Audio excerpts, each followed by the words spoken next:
평화의 왕 아사, 이런 제목의 말씀입니다. 6.25 전쟁이 끝난 지가 70년이 넘었죠. 긴 세월이 흘렀습니다. 전쟁이 끝나면 우리는 평안한가? 우리 여전히 복잡하고 힘들죠. 내일도 중요한 국회 결정이 있죠. 우리가 기대하는 게 뭐죠? 잘 먹고 잘 사는 것, 명예를 얻는 것, 건강한 것. 그러나 여러분, 가장 큰 선물은 평안을 누리는 거예요. 평안이 없으면 돈을 가지면 뭐예요? 다 휴지 조각이고 다 소용없어요. 권세도 평안이 없으면 하루아침에 추락해요. 모든 것이 다 불안해지죠. 평안이라는 이 기반이 든든한 땅처럼 있어야 그 위에 세워진 것들이 유효하고 건강하고 아름답다, 그렇게 볼 수가 있습니다. 그런데 이 평안은 우리가 만드는 게 아니에요. 공장에서 만드는 거 아니에요. 사람의 머리에서 나오는 것도 아니에요. 하나님이 이 땅을 사는 우리에게 주시는 큰 선물이에요. 전능자 하나님만이 진정한 평안을 주실 수 있다고 성경은 가르치죠. 유다는 남북이 나뉘어져서 북왕국 유다, 북왕국 이스라엘, 남왕국 유다 이렇게 돼 있고, 남왕국에 르호보암 솔로몬의 아들이 다스린 다음에 그 다음 르호보암 아들이 아비야예요. 아비야라는 왕이었는데 그 아들이 아사예요. 아비야가 신앙이 좋았던 것 같아요. 북왕국 여로보암과 계속 전투를 했는데 큰 소리를 이렇게 쳤죠. 북왕국은 금송아지 신을 섬기지, 제사장을 원하면 그냥 돈 받고 막 팔고 하나님을 배반하는 잘못을 막 지적하면서, 남왕국 유다는 적어도 하나님이 함께 하시고 우리의 머리가 되시고 제사장들도 우리와 함께하여 전쟁의 나팔을 불어서 너희를 공격하노라, 이렇게 막 외쳐요. 그래가지고 유다 사람들이 막 기도하고 하니까 하나님이 도와가지고 북왕국이 쩔쩔매고 아비야와 그의 백성 남왕국이 크게 이겼어요. 그래서 여로보암을 주저앉히고 아비야를 강성하게 하셨습니다. 그리고 그 아들 아사가 이제 왕이 됐는데 오늘 1절에 보니까 그의 땅이 10년 동안 평안했다 그랬어요. 10년 평안했다. 우리가 탄핵 정국이 7년 전이었어요. 10년 동안에 대통령 탄핵을 2번 한 나라에 우리는 살고 있죠. 내일은 어떻게 될지 모르지만 참 어려워요. 10년 정도 평안했다. 굉장히 큰 복을 받아요. 지금 미국도 평안하지 못해요. 유럽 평안하지 못해요. 남미 평안하지 못해요. 10년짜리 평안이 어디 있어요? 지금은 그냥 1년 겨우 그냥 사는 거예요. 사람들이 막 투쟁하면서 겨우 살아내는 거예요. 그래서 이 아사왕 시대에 10년 동안 평안하니라. 이건 굉장히 놀라운 축복이에요. 아비야 임금, 아사의 아버지도 잘 다스렸는데 특별히 아사왕 시대에 큰 축복이 뭐냐면 평안했다 하는 말이 굉장히 본문에 많이 나와요. 14장에 1절에 보면 그의 땅이 10년 동안 평안하니라. 길게 평안했다는 거죠. 5절에 보면 나라가 그 앞에서 평안함을 누리니라. 국가적인 평안이 있었다. 7절 주께서 우리 사방에 평안을 주셨느니라. 지정학적인 평안이에요. 지리적으로, 정치적으로, 경제적으로 국가 간에 서로 평안한 관계를 누릴 수 있었다. 이것이 아사왕 시대에 하나님께서 주신 놀라운 축복이에요. 어떻게 그런 평안을 누렸는가? 2절 아사가 그의 하나님 여호와 보시기에 선과 정의를 행했다. 여러분, 불의하면 평안하지 못해요. 뭘 이렇게 하는데 사실은 아닌데 이렇게 좀 하면 잘 될 것 같아. 그건 나중에 평안하지 못해요. 선과 정의를 행할 때, 선과 정의를 행하는 구체적인 모습 4절에 보면 그의 율법과 명령을 행하게 하고. 사람마다 정의감이 있잖아요. 지금 민주당도 국민의힘도 다 정의롭다고 스스로 생각하고 다른 얘기를 내요. 그건 뭘 보여주냐면 사람마다 잣대가 다 다르고 기준이 다 다르다는 거예요. 무슨 얘기를 할 때 고대 정치인 중에 유명한 철학자가 이런 말을 했습니다라고 인용하면서 자기 뜻을 말하는 건 겸손한 거예요.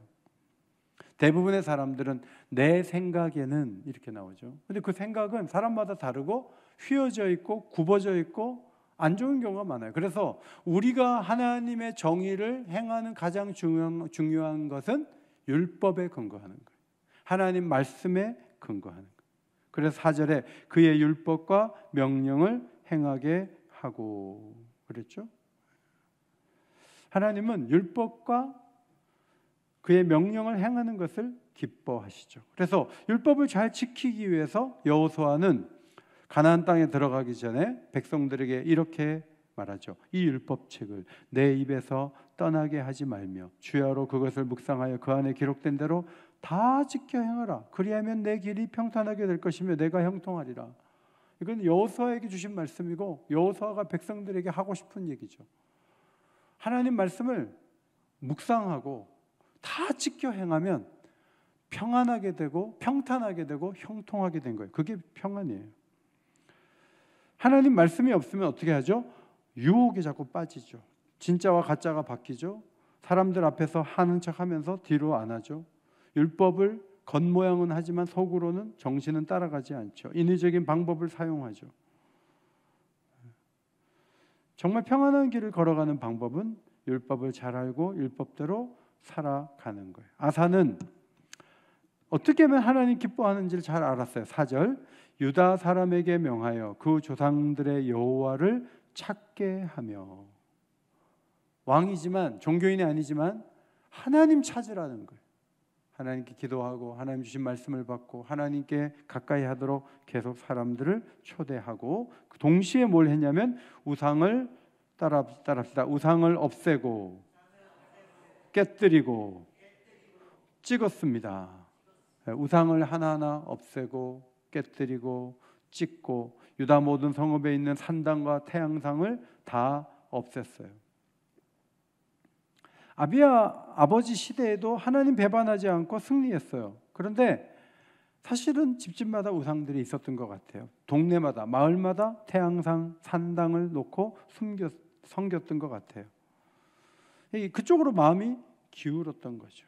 그래서 그 마음을 하나님께로 돌이키려고 율법을 행하도록 인도한 왕의 열심을 보게 돼요.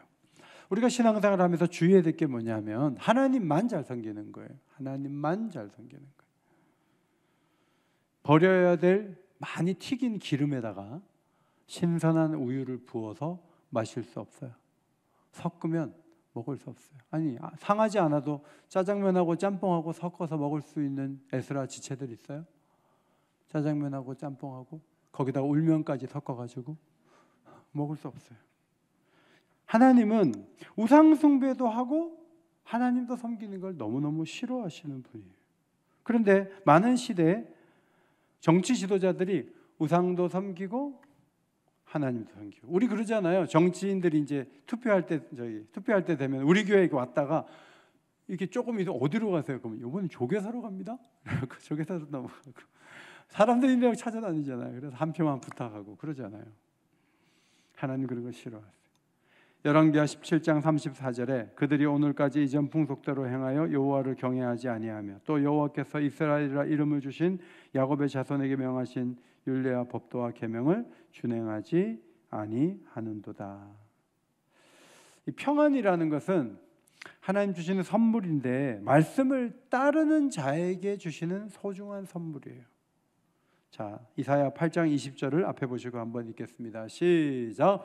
마땅히 율법과 증거의 말씀을 따를지니 그들이 말씀하는 바가 말씀에 맞지 아니하면 그들이 정녕 아침 빛을 보지 못하고 아침 빛은 당연히 아침이 되면 빛이 비치니까 볼 수 있다고 생각하죠. 그런데 그렇지 않다는 거예요. 하나님 말씀을 따르는 자가 아침을 볼 수 있어요. 아침 빛을 볼 수 있어요. 아침의 빛 아래 살 수 있어요. 하나님 말씀을 따르지 않으면 무슨 말이냐면 밤에 갈 수도 있어요. 아침은 오는 거라고 생각하고 내일 아침에 내게 보장된 거라고 생각하지만 그렇지 않을 수 있다. 교회에서는 굉장히 거룩하게 정직하게 하자고 얘기해놓고 직장 가갖고 편법 쓰는 거 눈 감고 자기가 먼저 앞서하고 그러면 아침을 볼 수 없을 수 있어요. 보지 못할 수 있어요. 교회에서는 중직자인데 애들 주일날 학원 가라고. 그러면 그 아이에게, 그 엄마에게는 아침빛이 오지 않을 수도 있어요. 가르친 대로 사는 건 힘든 거예요. 그런데 하나님 말씀대로 살아야 아침빛을 볼 수 있어요. 어느 노인이 로또 복권에 외국에서 당첨이 됐대요. 브라질인가요? 400몇억 원인가? 제가 그렇게 봤는데, 여러분 보셨죠? 70대 노인이. 우리 헵시바 기도팀 400억 이렇게 로또에 되면 300억은 헌금하실 거죠? 그 노인이 됐는데 이분이 너무 좋아가지고 임플란트 치료를 위해서 병원에 가서 치료하다가 심장마비로 죽었어요. 돈을 못 써본 거예요. 이게 바로 아침빛을 보지 못했다고 말하는 거예요. 너무 좋은데 누리지 못하네요. 그걸로 끝나는 거예요. 그럴 수 있어요. 그러니까 하나님이 아침빛을 보여줘야 돼요. 그리고 그걸 누릴 수 있어야 돼요. 그것이 평안이에요. 우리가 지금 밤잠 안 자고 쌓아놓은 이 경제가 한순간에 아무것도 아닌 것이 될 수도 있다는 위기감이 있잖아요. 이렇게 계엄령 선포 이러니까 외국에서 안 들어와가지고 제가 경복궁역 근처에서 상인들에게 손님 많이 줄었냐고 물어보니까 외국인들에서 안 보인대요. 안 가는 거예요. 뭐 큰 문제는 없는 것 같아요. 다 해제가 됐고 큰 문제는 없는 것 같은데 세계적으로 대한민국이 문제덩어리처럼 이렇게 비춰지는 것은 가슴 아픈 현실이에요. 우리는 왜 갑자기 이런 일이 생겼어? 한두 명이 잘못한 걸로만 자꾸 몰아붙이는데 사실은 그 배후에 없앨 것을 없애지 않고 제거할 것을 제거하지 않은 채 품고 있고 안고 있다가 이렇게 됐다고 보는 게 맞아요. 성경적으로는 그래요. 몇몇 사람이 잘못한 게 맞아요. 그런데 우리 시대에 정말 하나님이 원하시는 것을 하지 않으므로 이렇게 큰 고통이 온 것일 수도 있다는 거죠. 우리 선배님 한 분이 오늘 통화하는데 그러더라고요. 우리는 한 번도 우리를 만족시키는 대통령을 만난 적이 없고 차선책으로 뽑아놓으면 또 그렇고 또 뽑아놓으면 또 그렇고 백성들은 너무 피해자야 이렇게 얘기하길래 내가 그 선배님께 그랬어요. 백성들은 뭐 의로워요? 마찬가지지. 백성들도 하나님 앞에 버려야 될 게 너무 많고 정리해야 될 게 너무 많은데 권력자들만 잘못된 건 아니고 우리에게도 뭔가 해결해야 될 게 적지 않다. 악한 습관, 일상의 유혹들 새해가 되기 전에 이거 정리해야 돼요. 그래야 하나님이 평안이 있는 새해를 주죠. 열왕기하 17장 33절 앞에 보시고 읽겠습니다. 시작. 이와 같이 그들이 여호와도 경외하고 어디서부터 옮겨왔든지 그 민족의 풍속대로 자기의 신들도 섬겼더라. 하나님도 경외하고 우상도 섬기고 두 개 다 했다는 거예요. 이게 어느 시대냐면요, 아수르가 사마리아를 점령하는 그 와중에 나온 말이에요. 나라가 망할 때 이랬다는 거예요. 하나님 경외하는 게 없는 게 아니에요. 하나님을 섬겨요. 그런데 다른 신도 섬기는 거예요. 제일 위험한 게 뭔지 알아요? 약이라는 약은 좋다는 건 다 먹는 거예요. 한약도 먹고 양약도 먹고 비타민 A, B, C, D 골라서 먹고 아침에도 먹고 저녁에도 먹고 그러면 그 약 먹고 다 죽는 거예요. 간 다 버려요. 제발 약을 좀 조금 드세요. 이것저것 다 먹는 건 안 좋은 거예요. 제가 보니까 신앙생활도 막 폭식으로 하는 분들은 안 좋아요. 막 유튜브로 막 아침에는 이찬수 목사님 설교 듣고 점심 때는 뭐 곽 목사님 설교 듣고 저녁에는 또 오정영 목사님 설교 듣고 막 저녁에 또 뭐 찬양 듣고 뭐 듣고 막 나중에는 막 이게 혼합이 돼가지고 너무 힘든 거예요. 그 좋은 거 아니에요. 6절에 보면 평안이 뭐예요? 여러의 싸움이 없은지라. 하나님이 평안을 주면 싸움이 없어요. 우리나라가 지금 북한하고 미사일을 주고받지 않지만 우리나라가 지금 너무 많이 싸우잖아요. 너무 많이 싸워요. 남북이 갈라진 후 전쟁만 계속하다가 3대 아사왕이 집권 후에 전쟁이 그친 거예요. 아사왕의 별명이 뭐냐면 평화의 왕이에요. 하나님은 아사에게 평화를 주셨는데 이 평화를 온 백성이 받아 누렸습니다. 정말 중요한 사람이 누구예요? 평안을 가져오는 사람이 좋은 사람이에요. 여러분, 실력이 있는데, 얼굴이 잘생겼는데, 언어 능력도 좋은데, 많은 능력을 갖고 있는데 그 사람만 나타나면 평안이 깨져. 그건 굉장히 위험한 사람이에요. 평화를 안고 다니는 사람이 가장, 이 시대는 특별히 평화로운 사람이 가장 귀한 사람이에요. 그래서 에스라 지체들 선보일 때 물어봐요. 부모님은 얼마나 싸우셨나요? 이렇게 물어봐. 그러면 싸우는 걸 본 적이 없어요. 그러면 그냥 신랑이 좀 부족해도 그 집은 너무 좋은 거예요. 근데 우리는 다 탁월한데 우리는 뭐 하루도 빠짐없이 싸워요. 그 집에 시집 갔다가는 큰일 나요. 평화가 얼마나 귀한지 몰라요. 교회도 마찬가지예요. 교회 아무리 큰 뭐예요. 막 싸우면 법정 소송 들어가면요, 교회가 아니에요. 우리나라가 지금 이게 외국에서 볼 때 이게 기가 막힌 나라예요. 뭐 K-팝이 유명하고 반도체가 유명하고 자동차를 많이 파고 그러는데 막 하루도 쉬지 않고 싸우거든요. 정말 중요한 기준이 뭐냐면 저 사람은 하나님이 평안을 주실 사람인가? 이게 정말 중요해요. 평안의 사람인가? 평화를 만드는 사람인가? 아사를 볼 때 하나님은 그 백성 모두에게 평화를 누릴 수 있는 축복을 주기에도 남음이 있었던 거죠. 안타깝게도 사람들은 잘 싸우는 사람을 세우죠. 전투력이 있는 사람을 귀하게 보죠. 경쟁력이 있는 사람을 높이 사요. 그렇다고 아사가 맨날 평안만 누렸느냐? 아니, 그렇지 않아요. 아사는 균형감 있는 사람이에요. 자, 그의 균형감 있는 태도를 7절에서 볼 수 있습니다. 7절. 좀 긴데 7절 굉장히 길죠. 자, 한번 평안을 사모하는 마음으로 읽겠습니다. 자, 시작. 아사가 일찍이 유다 사람에게 이르되 우리가 우리의 하나님 여호와를 찾았으므로 이 땅에 아직 우리 앞에 있나니 우리가 이 성읍들을 건축하고 그 주위에 성곽과 망대와 문과 빗장을 만들자. 우리가 주를 찾았으므로 주께서 우리 사방에 평안을 주셨느니라 하고 이에 그들이 성읍을 형통하게 건축하였더라. 하나님을 찾고 건축도 했어요. 옛날에는 성이니까 성을 견고하게 쌓았단 말이죠. 성문을 달고 성곽을 짓고 해서 빗장을 만들고 해서 그 일을 열심히 하면서 주님을 찾아요. 이게 굉장히 균형 있는 사람이에요. 아니, 평안이 계속되는 법은 없어요. 언젠가 누군가 쳐들어올 수 있잖아요. 하나님 평안 주셨으니까 아무 일도 하지 말고 놀고 먹자. 그러지 않아요.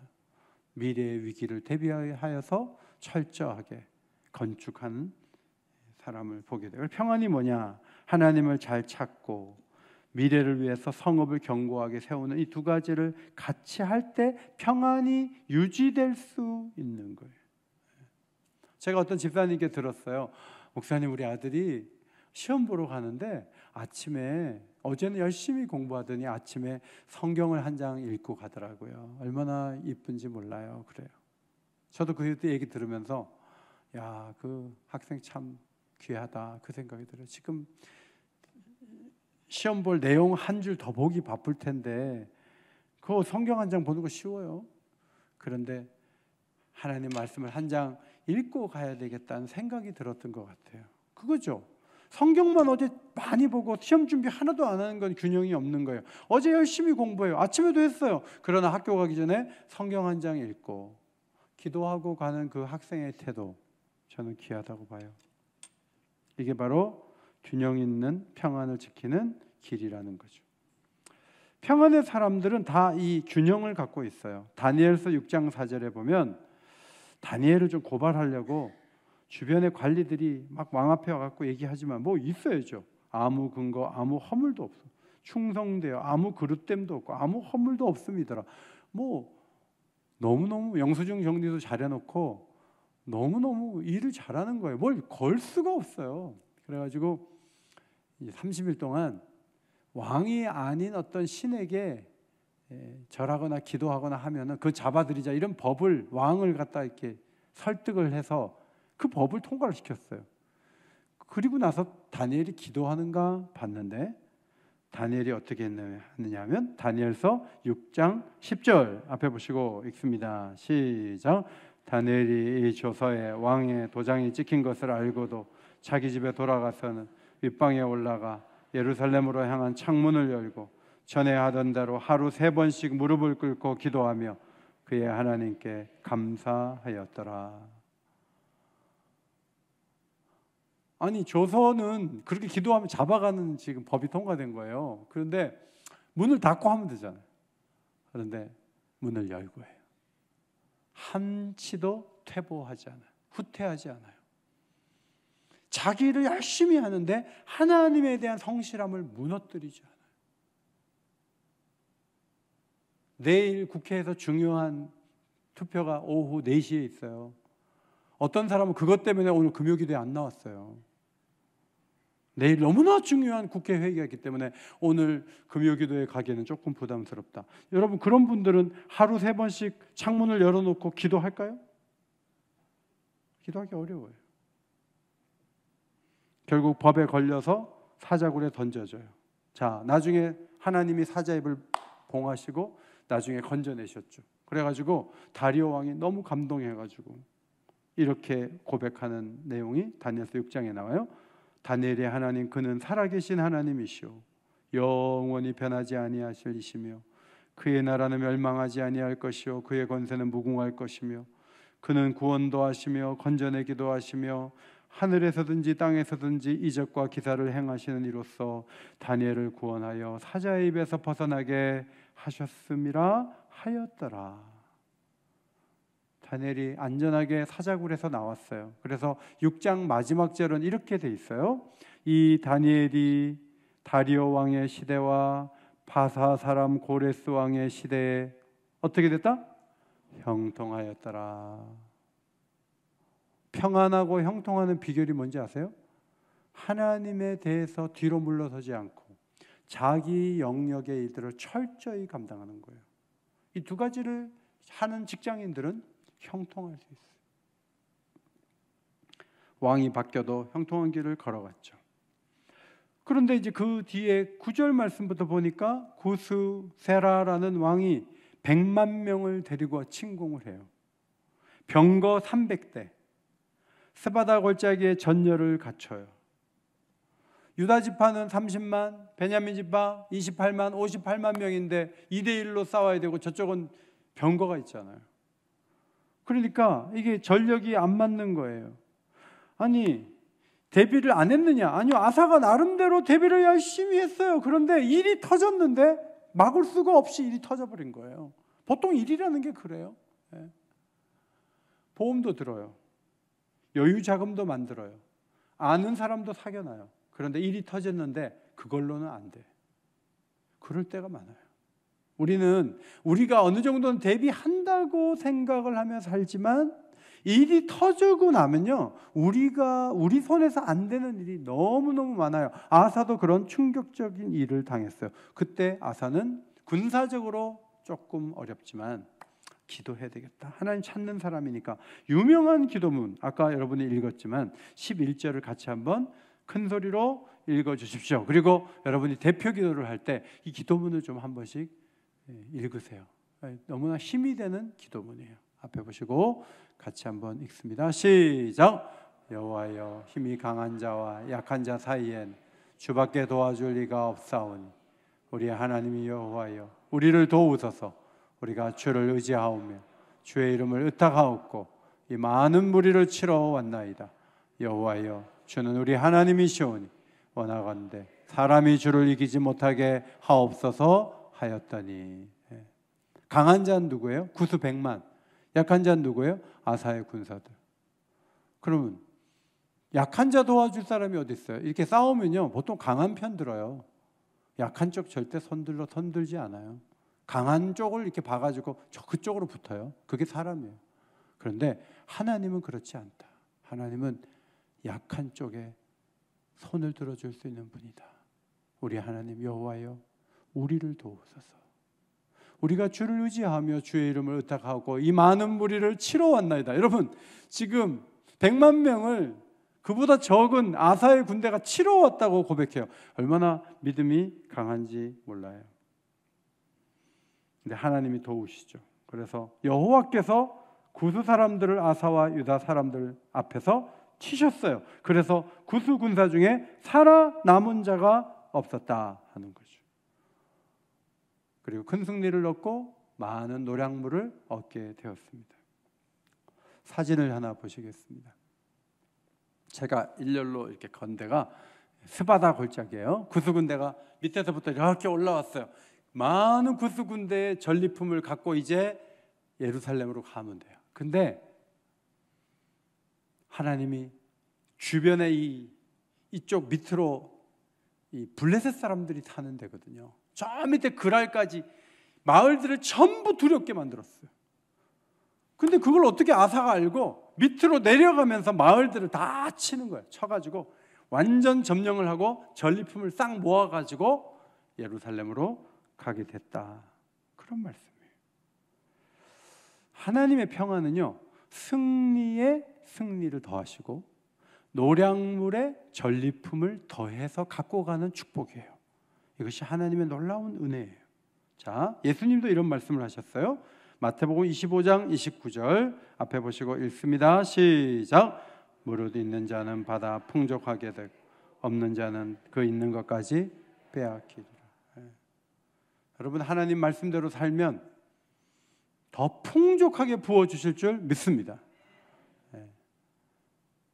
뭐 어려울 거야.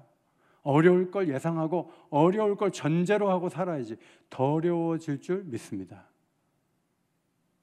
하나님 은혜 속에 살면요, 하나님이 더 주시는 축복을 내려주세요.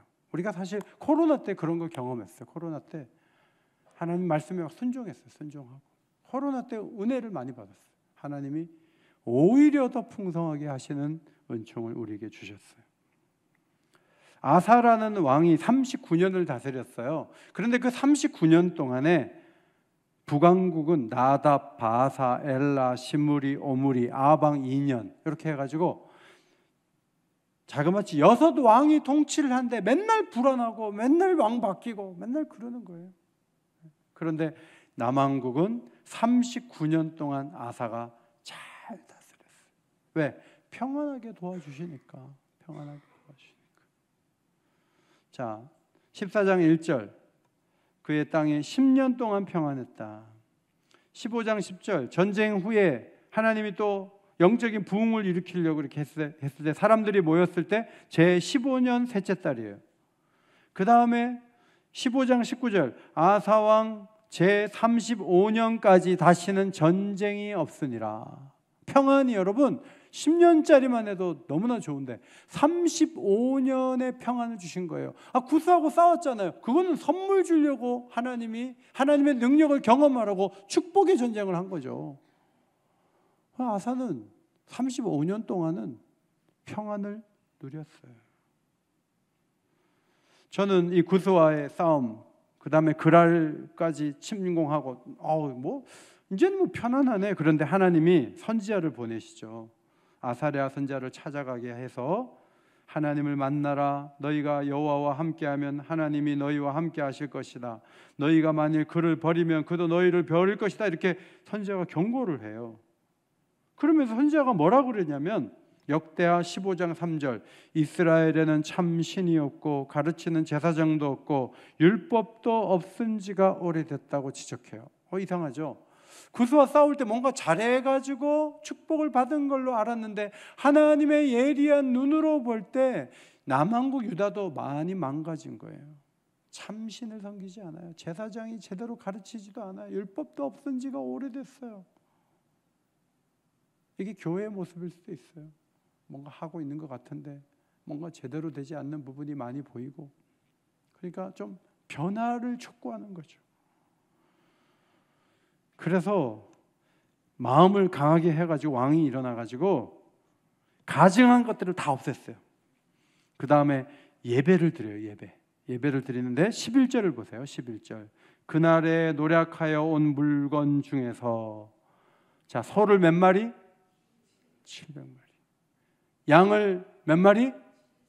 아니, 노력해 온 그 소와 양이요, 더 많을 거예요. 근데 그 중에 한 부분인데 아주 좀 확실하게 좀 눈에 띄게 떼는 거예요. 떼가지고 여호와께 제사를 드린 거예요. 여러분, 이게 저는 사람들의 생각이 바뀌었다고 생각해요. 예를 들어서 노력을 엄청나게 해갖고 왔어. 소 7마리, 양 10마리. 온 백성이 막 수천 마리를 노력해 와가지고는 7마리, 10마리. 그러면 이 사람들은 하나님 앞에 회개했다고 볼 수 없어요. 하나님을 향해서 마음을 활짝 연 거는 물질을 보면 어느 정도는 알 수 있어요. 변화가 오면 물질에 대해서 생각이 바뀌고 자세와 태도가 달라지는 거예요. 우리가 하나님의 은혜로 승리했고, 우리가 하나님의 은혜로 여기까지 왔는데 우리가 700마리, 7,000마리 드리자. 이것이 변화된 모습이에요. 이들의 마음이 12절에 있죠. 마음을 다하고 또 마음을 다하고 목숨을 다하여 조상들의 하나님 여호와를 찾기로 언약을 해요. 그러니까 물질을 드리고 마음을 다하고 목숨을 다해요. 우리 경우에는 마음을 다하고 목숨을 다해요. 그러나 소는 절대로 7마리를 넘기면 안 돼. 이게 우리의 태도와 이 시대 사람들의 차이라고 볼 수도 있어요.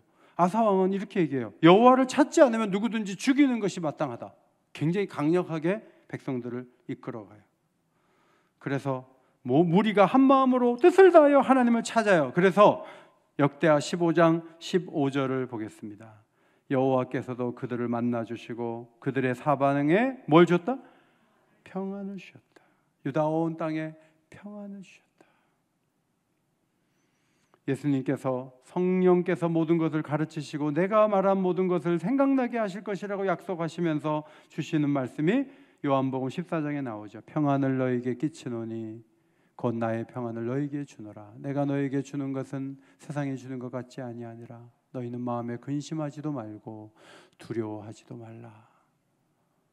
평안은 하나님이 주시는 거예요.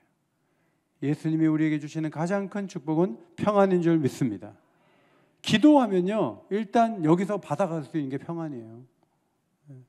금반지는 받아가지 못해도 평안은 받아갈 수 있어요.